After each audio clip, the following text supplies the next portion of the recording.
అప్పట్లా హైదరాబాద్ను సరస్సుల నగరం అని పిలిచేటోళ్ళు. అంటే ఏడ పడితే ఆడ సరస్సులు ఉండేటి అన్నట్టు. కానీ ఇప్పుడు ఎట్లున్నది?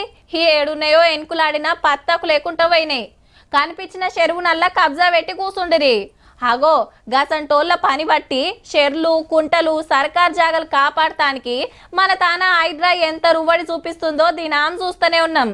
అచ్చం అసొంటి కార్యమే ఓ తాన జెట్ స్పీడ్ తో నడుస్తుందిలా.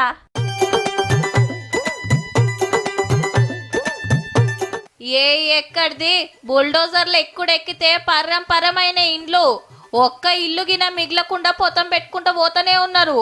అయ్యో రామసక్కదనాల ఇండ్లు గట్లెందుకు గూలుస్తున్నట్టు అంటారా? గుజరాత్ రాష్ట్రం అహ్మదాబాద్ లా 60-70 ఏండ్ల కాంచెల్లి చందోలా సరస్సు ఏరియాల సర్కార్ భూమి కబ్జా పెట్టి ఇల్లు కట్టుకున్నారట. శానా మటుకు బంగ్లాదేశ్ నుంచి దొంగతనం వచ్చినోళ్ళేనట. మంచిగా చెప్తే ఇంటలేరని ఇలా 70 జేసీబీలు 150 డంపర్లు 3000 మంది పోలీసులు 1000 మంది ఆఫీసర్లు నిలబడి 3000 ఇండ్లను కూలగొట్టించిండ్రు. గిట్లా 3 వారాల కింద 2500 ఇండ్లది సుతా సేమ్ కథ. బయట దేశాలకెళ్లి దొంగతనం వచ్చినోళ్లను గుర్తుపట్టి వాపస్ పంపాలే. మురికి వాడల్లా అడ్డాలు పెట్టిన బద్మాషకాలను దొరకబట్టాలని గీ కార్యం ముంగట్కేసుకున్నారట. మొగుల్ మించి చూస్తే ఇండ్లు గూలగొట్టినాక చూడుండ్రి ఎట్లుందో.